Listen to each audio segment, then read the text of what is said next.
Listo, empezamos con la siguiente parte, ¿ya? Vamos con grupos sanguíneos, que esto es recontra fácil. Ya solamente quiero que sepan algunos conceptos previos. Tenemos lo que es los alelos que son formas de un gen dentro de un locus, ¿ya? Acá tenemos el locus y acá tenemos dos alelos, ¿no? O sea, en cada locus va a haber dos alelos. Y estos alelos pueden ser dominantes o recesivos, lo que ya saben, ¿no? Ya los locus ya les dije. Los haloanticuerpos. ¿Qué es un haloanticuerpo? Halo significa distinto, ¿no? Halo, el prefijo halo. ¿Ya? Entonces, el haloanticuerpo es un anticuerpo producido en un individuo que está dirigido contra anticuerpos, contra antígenos eritrocitarios que él carece, ¿ya? Presentes en otro individuo de su misma especie. Los haloanticuerpos se generan, por ejemplo, cuando hay transfusiones. Digamos que tú eres una persona de sangre, o mejor eso lo vemos después, ¿ya? Los haloanticuerpos, así para que me entiendan, son anticuerpos que tú generas contra antígenos que tú no tienes, ¿ya? Contra antígenos que tú no tienes. Porque si generaras anticuerpos contra antígenos que tú tienes, eso se llama autoanticuerpo, ¿ya? Es un anticuerpo producido en un individuo que está dirigido contra antígenos propios. ¿Ya? En este caso estamos hablando de eritrocitos, ¿no? Porque vamos a ver grupos sanguíneos que se ven en eritrocitos. Pero en general, así, un haloanticuerpo es un anticuerpo que tú generas contra antígenos que tú no tienes. Por ejemplo, un anticuerpo contra una bacteria, contra un virus, ¿ya? Un autoanticuerpo, esto sí no deberías producirlo porque no te mates a ti mismo, ¿ya? Un autoanticuerpo es un anticuerpo dirigido contra tus propios antígenos, que no debería pasar, ¿ya? Entonces, ahora sí vamos con los grupos sanguíneos, ¿ya? Los grupos sanguíneos, el sistema más conocido que se usa es el ABO, ¿ya? Este es el más conocido.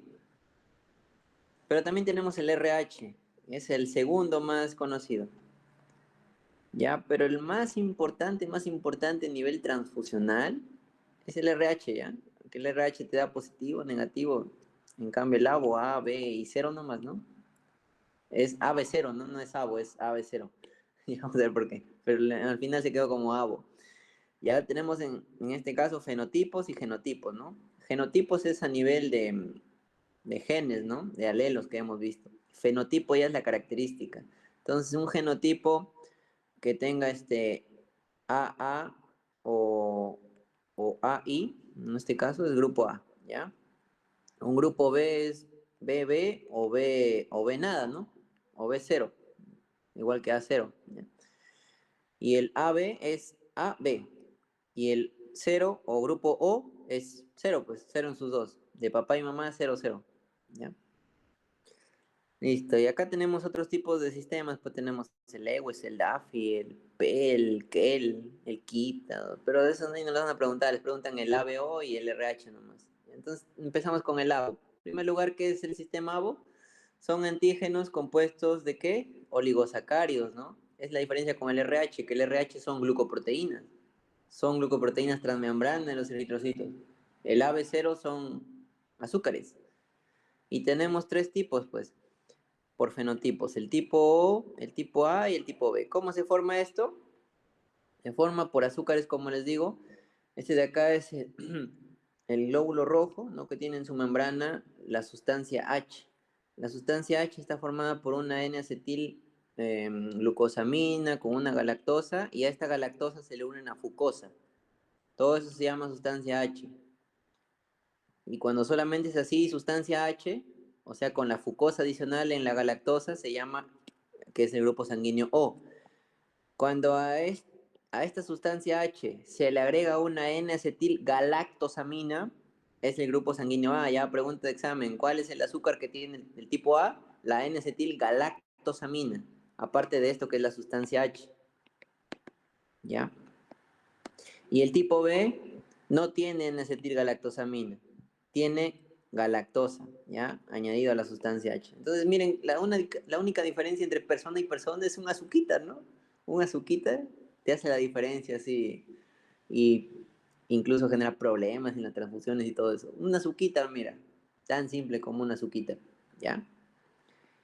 ¿Y quién cataliza que acá se una una N-acetilgalactosamina o acá se una galactosa, ¿no? ¿Quién hace eso? Eso lo hacen enzimas, pues, ¿no? Tenemos una enzima que es la 1,3 N-acetilgalactosaminil transferasa, que es la que transfiere la N-acetilgalactosamina a la sustancia H en una persona de tipo A, y esta enzima es producida por el cromosoma 9, ¿ya? Al igual que la de acá, que la galactosil transferasa, que transfiere la galactosa, ¿no? La galactosa a la persona de tipo sanguíneo B. Ya no se olviden que el B tiene galactosa y el A tiene N-acetilgalactosamina. ¿Y de dónde viene la fucosa? Porque la fucosa también se transfiere, ¿no? Aquí se transfiere antes que las demás, ¿no? La fucosa. Si se queda ahí nomás con fucosa, ya pues es tipo O, ¿ya? Y aquí participa otra enzima, ¿no? Que es la 1,2 fucosiltransferasa, que es codificada por el cromosoma 19, ¿ya? Entonces 9 para las tipo A y tipo B y cromosoma 19 para el tipo O, ¿ya? Que tiene el antígeno H nada más, ¿no? O sustancia H, antígeno H, sustancia H. Imagínense si no tuviera esta fucosa, ¿cómo se llama eso? Ese se llama el fenotipo Bombay, ¿no? Seguro lo han escuchado. Les pueden preguntar. Fenotipo Bombay, cuando hay este déficit de la enzima fucosiltransferasa, pues. Entonces ya no se transfiere la fucosa y te queda solamente esto, ¿ya? Es el fenotipo Bombay. Listo. Y acá tenemos los grupos sanguíneos, pues, y eso es muy importante también. Y acá vamos a hablar de aloanticuerpos, ¿ya? Aloanticuerpos. Ah, ya. Y también vamos a ver los nombres antígenos, aglutinógenos, anticuerpos, aglutininas, ¿no? Que también se les llaman. Ya, entonces hay que empezar por el grupo sanguíneo A, ya que es el inicial. El grupo sanguíneo A, en su membrana, ¿qué va a tener? Va a tener antígenos A, ¿no? Antígenos A, con la N-acetilgalactosamina. Eso va a tener en su membrana el eritrocito del grupo sanguíneo A, ¿no? Acá dice antígeno A. Anticuerpos, ¿qué anticuerpos va a tener? En este caso son aloanticuerpos, ¿ya? Aloanticuerpos. ¿Por qué? Porque son anticuerpos contra antígenos no de la membrana de este eritrocito A, ¿no? No es contra el antígeno A, sino es contra antígenos que él no tiene. ¿Y cuál no tiene? No tiene el antígeno B, el cuerpo anti-B, ¿ya? Recuerda que se llaman antígenos o también se llaman aglutinógenos. Antígenos, aglutinógenos, ¿ya? Y estos se llaman anticuerpos o se llaman aglutininas. ¿Ya? Aglutininas, listo. Ya el grupo sanguíneo A, en el plasma de ese paciente tú vas a encontrar anticuerpos anti-B, ¿ya? O aloanticuerpos anti-B contra el antígeno B, que no tienes tú, pues no tiene este paciente grupo A, no tiene antígenos B, ¿ya? El grupo B tiene antígenos B y sus aloanticuerpos son los anti-A, ¿ya? El grupo AB tiene antígenos AB y sus aloanticuerpos obviamente no tiene que tener nada, porque si tuviera un anti-A o un anti-B, se mata solito, ¿no? El grupo sanguíneo A, ¿ya? No se olviden. Entonces ahí no tiene. Si tuviera serían autoanticuerpos, ¿no? Pero no tiene, pues no sería una persona enferma, pues con una anemia hemolítica, ¿ya? Se destruiría sus eritrocitos. Ahora tenemos el grupo sanguíneo O. El grupo sanguíneo O no tiene ningún antígeno, por lo tanto, puede generar sus anticuerpos, porque no tiene antígenos, entonces genera sus aloanticuerpos anti-A y anti-B, ¿no? Normal, no se va a matar él mismo, ¿ya? Eso es en cuanto al grupo sanguíneo del sistema ABO. Vamos con el RH. Como les dije, estos son glucoproteínas, ¿ya? Ahí dice proteínas, pero son glucoproteínas, ¿ya? Y este es facilito. Estas proteínas son codificadas por el cromosoma 1, ¿ya? Por el cromosoma 1, todas. Y van a ser proteínas D o proteínas CE, CE, CE, así, ¿ya? Mayúscula, minúscula, así. Lo que importa acá es que si una persona tiene glucoproteína D o RHD, va a ser RH positivo. O sea, el antígeno D nos determina a nosotros que seamos positivos. Ya el D nos indica a nosotros que somos positivos. Y los demás, no importa ya si una persona tiene de los demás, va a ser negativo. Ya si no tiene el D, es negativo. Si no tiene el D es negativo, por eso acá dice, lo que define a un individuo como RH positivo o negativo es la presencia o ausencia del antígeno D, ¿ya? Respectivamente. Si tiene el D, es positivo. Si no tiene el D, es negativo. Entonces acá vemos, pues, ¿no? Todo esto de acá, este sería positivo, este sería positivo, este sería positivo, este sería positivo, este sería negativo, tiene D minúscula, ¿no? Positivo, digo negativo, negativo, negativo, negativo, ¿ya? Y así. Y eso nada más quiero que aprendan de los del labo. Ahora les voy a hablar sobre la enfermedad hemolítica fetal y del recién nacido, o también llamada eritroblastosis fetal, ¿ya? Y acá están los factores que condicionan a esta enfermedad, ¿ya? Pero acá les voy a explicar con este gráfico. Ya, en resumen, en una eritroblastosis fetal se va a producir cuando la madre es RH negativo, o sea, no va a tener antígeno D, ya es RH negativo. Y, y esto se produce por etapas, pues se va a dar una etapa en la primera gestación, ¿ya? Y el papá obviamente tiene que ser RH positivo, ¿ya? Entonces, la madre es negativa y el padre es positivo, ¿ya? Y entonces, entre ellos nace un niñito, ¿ya? El niñito va a ser positivo, va a agarrar el D del padre, el antígeno D del padre. Y en la primera gestación de esta madre, normal, pues, ¿ya? Normal. Hay lo que se conoce como sensibilización materna, ¿ya? Donde la madre va a recién empezar anticuerpos, sintetiza anticuerpos contra eh, el D, pues el antígeno D, porque yo les dije que uno forma anticuerpos contra los antígenos que no tiene, ¿ya? Que no tiene. En este caso, la madre, en la primera etapa, va a recién formar los anticuerpos, ¿no? Porque ella no tenía, no tenía por qué formar, ¿no? Pero ve ahí que está entrando ahí un positivo y entonces empieza ahí con sus anticuerpos, en este caso que son inmunoglobulinas M, ¿no? Al inicio son M. Pero esas M, lo normal sería que lo mataran acá al eritrocito, ¿no? Del niñito, empiece a hacer una hemólisis fetal. Pero, como se sintetiza M, ¿ya? La M no atraviesa la placenta y el niño se salva en el primer embarazo, pues. Hay una respuesta primaria, ¿no? Que es mediado por la inmunoglobulina M. Por eso es que en el primer embarazo el niño no tiene ningún problema, pues.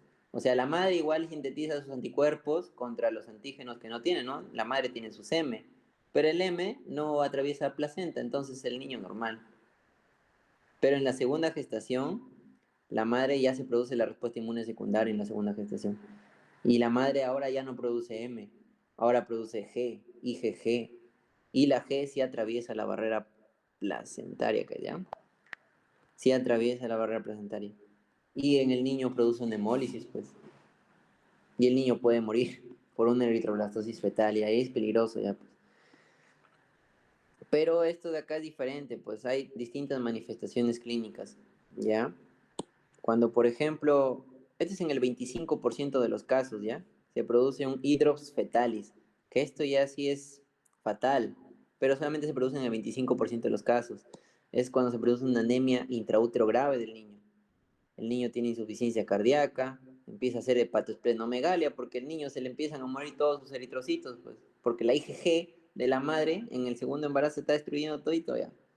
Y entonces el niño empieza a formar bastantes glóbulos rojos en su hígado, en su vaso, ¿no? Hay hepatosplenomegalia. El niño puede tener edemas. ¿Por qué tiene edemas? Porque su hígado del niño, el hígado fetal, no está sintetizando albúmina. Y como no hay albúmina, hay una hipoalbuminemia, que les dije que cuando hay hipoalbuminemia hay edemas. ¿Por qué hay edemas? Porque la albúmina es la principal responsable de la presión oncótica, ¿no? Que es la presión que te jala el agua adentro del vaso sanguíneo.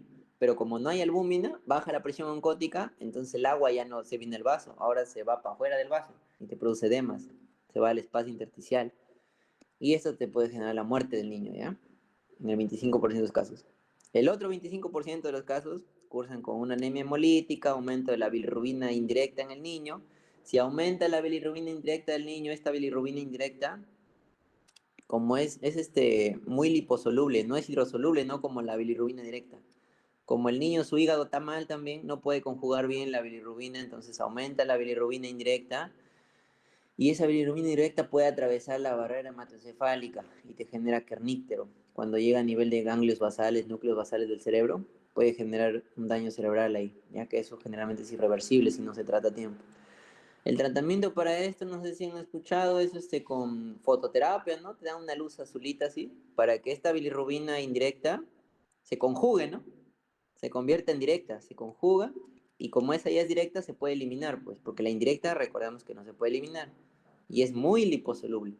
La directa o conjugada es hidrosoluble, y se va a eliminar. Y esa lucecita, esa longitud de onda, llega a la bilirrubina y la conjuga, ¿ya? Y se previene el kerníctero, no te olvides, kerníctero por aumento de bilirrubina indirecta, ¿ya? Llega a nivel de los núcleos basales del cerebro. Ya, y el 50% normalmente es una afectación leve, es la mayoría de los casos de eritroblastosis fetal. ¿Ya? Y se recuperan normalmente sin tratamiento los niños. ¿Ya? Pero hay que tener chequeado todo eso, hay que tener un monitoreo, pues, ¿ya? Listo, entonces no te olvides, madre negativa, niño positivo, padre positivo.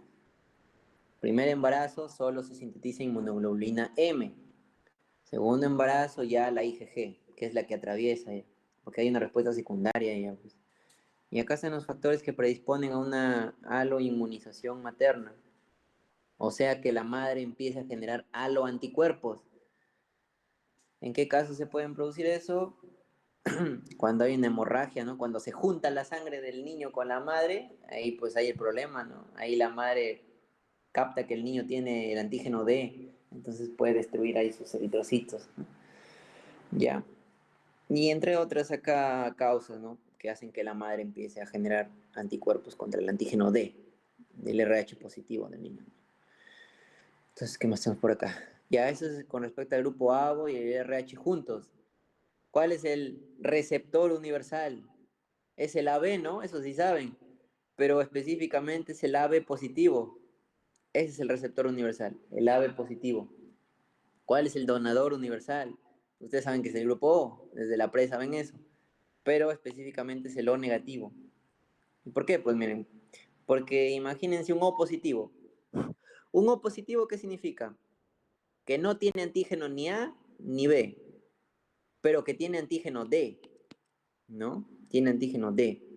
Entonces, imagínense, este de acá no va a ser, no va a poder donar, um, no va a poder donar al A negativo, por ejemplo, porque el A negativo, el receptor A negativo, ¿qué tiene? El A negativo tiene anti-D. ¿Por qué tiene anti-D el A negativo? Porque el A negativo no tiene antígeno D. Entonces, como no tiene antígeno D, normal, él puede sintetizar sus anticuerpos anti-D, ¿no? Entonces, si sintetiza anti-D, lo puede matar este de acá, ¿no? Este que viene acá con su D, ¿no? Porque ese es positivo. Entonces, no, pues no puede. Y así pues lo van sacando, ¿ya? Así lo van sacando para ir avanzando en la clase porque ya es tarde. Ya recuerden entonces, donador universal o negativo, ¿ya? Y receptor universal, el A positivo. Leucocitos ahora, ya el toque. Creo que con esto termina. Ah, no, falta hemostasia, ¿verdad? Es un capítulo aparte. Ya. La clase de hemostasia creo que va a quedar pendiente para otra semana, ya, porque ya es tardazo, ya. Estamos ya más de 3 horas, ya. ¿Ya? Acabamos con leucocitos y la clase de hemostasia la hacemos la siguiente, ¿ya? El sábado, ¿ya? Para los chicos que solamente han pagado por esta clase, pues están invitados a la siguiente clase, ¿ya? Hasta la clase de hemostasia. Si nos da tiempo y ahí seguimos viendo cardiovascular que sigue, ¿ya? Entonces terminamos con leucocitos y la otra semana, el otro sábado probablemente, no sé si tengo libre el sábado en la noche, más seguro, o domingo, hacemos la clase de hemostasia, ¿ya? Entonces acabamos con leucocitos, ya para que vayan a estudiar su bioquímica también. Leucocitos, teníamos dos, ¿no? A granulocitos y granulocitos. En granulocitos teníamos los neutrófilos, eran los segmentados y abastonados también podían ser, ¿ya? Abastonados estos de acá son inmaduros, ¿ya? También se le llama encallado, ¿no? Encallado. Porque tiene forma así de bastoncito, ¿no? Así dobladito, así, así. Su núcleo es así, ¿no? Teníamos los segmentados, que estos son los maduros, ¿ya? eosinófilos y basófilos. En los agranulocitos teníamos linfocitos pequeños, medianos, grandes. Y los monocitos, ¿ya? Monocitos. Monocitos, recuerden que se transforman en macrófagos. Listo. Y en linfocitos, recuerden que teníamos linfocitos T, B, linfocitos NK, ¿no? Del B venía el plasmocito, no se olviden. ¿De quién deriva el plasmocito? Pregunta de examen del linfocito B. Y en el T teníamos el CD4 y el CD8, ¿no? En el CD4 teníamos un montón, ¿no? Los TH2, TH17, todos esos TH que servían para la respuesta inmunitaria celular, ¿no? Y este linfocito tipo B, que luego derivó en plasmocito, te servía para la inmunidad humoral, ¿no? Para la síntesis de anticuerpos, ¿no? Todos los anticuerpos que hemos visto hace rato son sintetizados ¿por quién? Por los plasmocitos, ¿no? ¿Ya? Los monocitos, no te olvides, a macrófagos. Y estos monocitos, cuando ya son macrófagos, ya sirven como células presentadoras de antígenos, ¿no? Células presentadoras de antígenos. Como CPA, como el comité de Sosemón, ¿no? Células presentadoras de antígenos, ¿no? Los macrófagos. Los linfocitos B también son CPA, células presentadoras de antígenos, los B. ¿Y quién más son CPA? Las células dendríticas también, ¿no? Esas también son CPA. Listo. Ya, pues, y estas células leucocitarias están en cierto porcentaje en la sangre. Y esto se evalúa con lo que es la fórmula leucocitaria. ¿Ya? Fórmula leucocitaria. Que la evaluamos así. Tenemos, por ejemplo, bastones o bastonados que no deben ser mayor al 5%, deben ser de 2 a 5%. Neutrófilos, que deben ser del 55 al 65%, sinófilos del 1 al 4, basófilos del 0 al 0.5%, monocitos de 4 a 8 y linfocitos 25 a 30%. ¿Ya? Entonces, ¿cuáles son los más abundantes? Los neutrófilos, ¿ya? Los que le siguen, los linfocitos. Pero esto es en un adulto, pues, porque en el niño, lo que más abunda son estos, los linfocitos. ¿Ya? En el niño lo que más abunda son los linfocitos, ¿ya?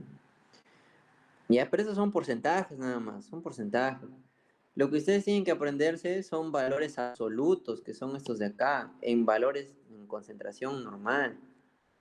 Ya, pero para eso les voy a hacer recordar al toque, valores normales en conteo absoluto. ¿Cuáles son los valores normales de leucocitos? Valores normales de total de leucocitos, en total, contando todos. Son de 6.000 a 10.000. ¿Ya? De 6.000 a 10.000. Y de esos 6.000 a 10.000 se reparten pues entre todos los leucocitos que estamos viendo.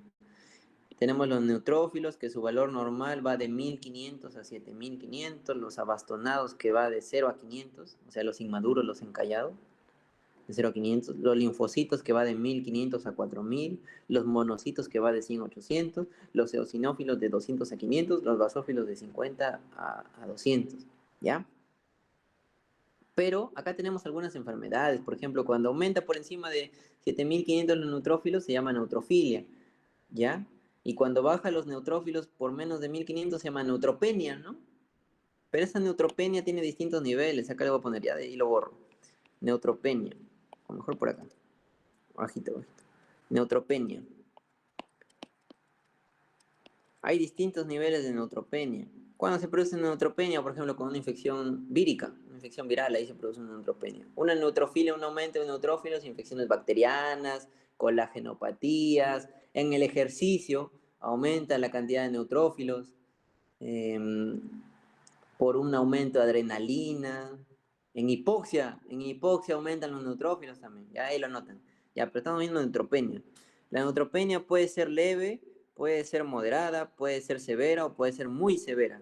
Leve cuando los neutrófilos van de 1.000 a 1.500, ¿no?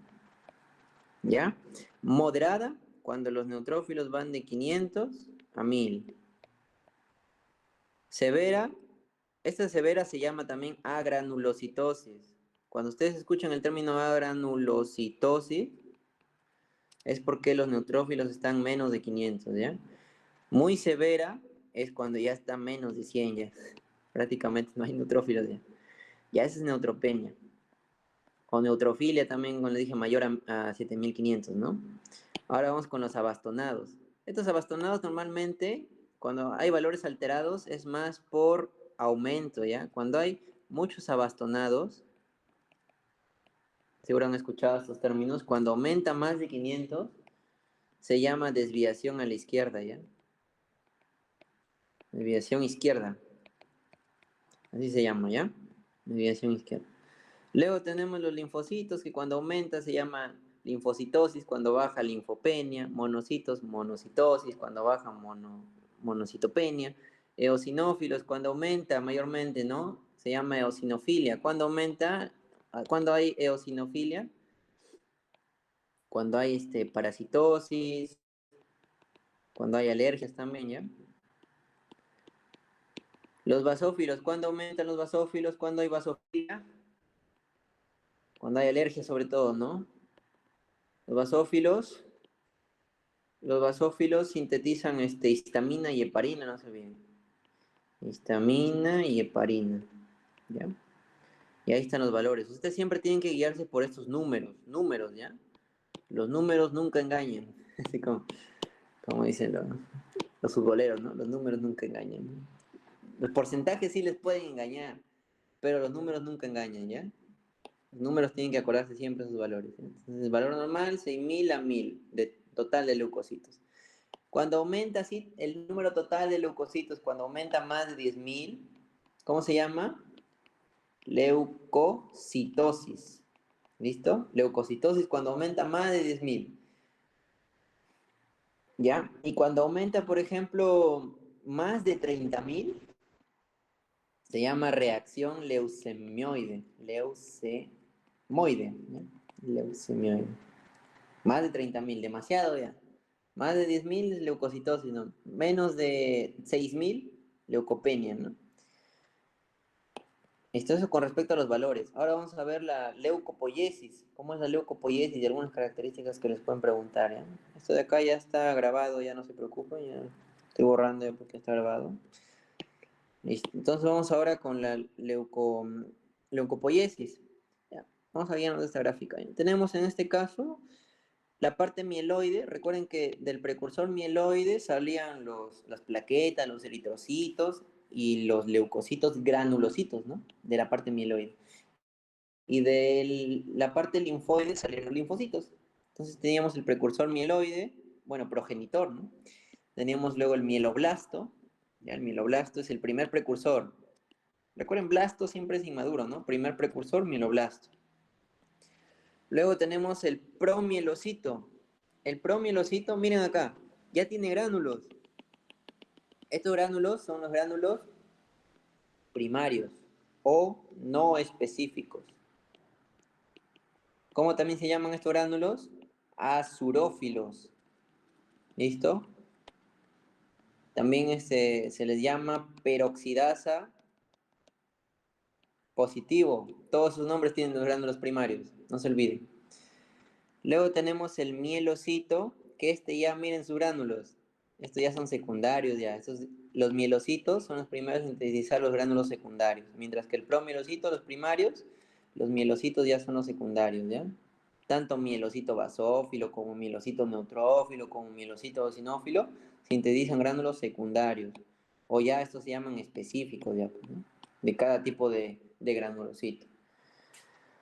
Y hasta acá, estos de acá hacen mitosis. Los de abajo, el metamielocito y los demás, ya no hacen mitosis. Metamielocito ya no mitosis. Acá solamente se maduran, ya no hacen mitosis ya. El metamielocito basófilo pasa a un basófilo en banda o encallado y pasa luego a un basófilo maduro. El metamielocito neutrófilo pasa a un neutrófilo en banda y luego a un neutrófilo maduro. El eosinófilo metamielocito pasa a un eosinófilo en banda y luego a un eosinófilo maduro. Ya no hacen mitosis eso de acá, ¿ya? Desde metamielocito hasta abajo ya no hacen mitosis, ¿ya? O también estos de acá ya empiezan a salir ya de lo que es la médula ósea, ¿ya? ya forman parte de la reserva ya. Eso ya no hacen mitosis, ya. No mitosis, los de acá sí, los de arribita, sí, hasta arriba, ¿no? Mitosis. Por el lado de, bueno, acá también vemos al monocito, ¿no? Ya, en el caso del monocito, el último en hacer mitosis es el promonocito, ¿no? Que está hasta en el mismo nivel, ¿no? Del mielocito, que es el último en hacer mitosis también, ¿no? Del otro lado. El último en hacer mitosis, promonocito. Mielocito también, último en hacer mitosis. Esto de acá abajo ya no, ya. Abajo, monocito ya no hace mitosis, ya. Monocito se va al tejido y se transforma en macrófago, ya pues. Otro nombre del macrófago, histiocito, pues, ¿no? Porque está en el tejido, por eso se llama histiocito. Histo viene tejido, pues. Luego, por la parte de los linfocitos, tenemos el linfoblasto. Luego tenemos el prolinfocito. El prolinfocito es el último ya en hacer mitosis. Este prolinfocito, dependiendo si se va, por ejemplo, al vaso, se va a transformar en linfocito B. Si se va al timo, se va a transformar en linfocito T. ¿Ya? O también se puede transformar en un natural killer, pues. Listo. Acá es entonces el resumen que les dije, ¿no? Compartimento mitótico, ¿hasta cuál es? Pregunta examen, hasta el mielocito. Compartimento ya postmitótico, no sin mitosis, metamielocito. ¿Cuánto es el tiempo de vida medio de los leucocitos? Mientras que del eritrocito su tiempo de vida medio es 120 días, de los leucocitos su tiempo de vida es de 7 a 8 días. Ese es su tiempo de vida de los leucocitos, porque eso saltó que se reclutan en la sangre, van al tejido y destruyen a su microorganismo, ¿no? 7 8 días. ¿Ya?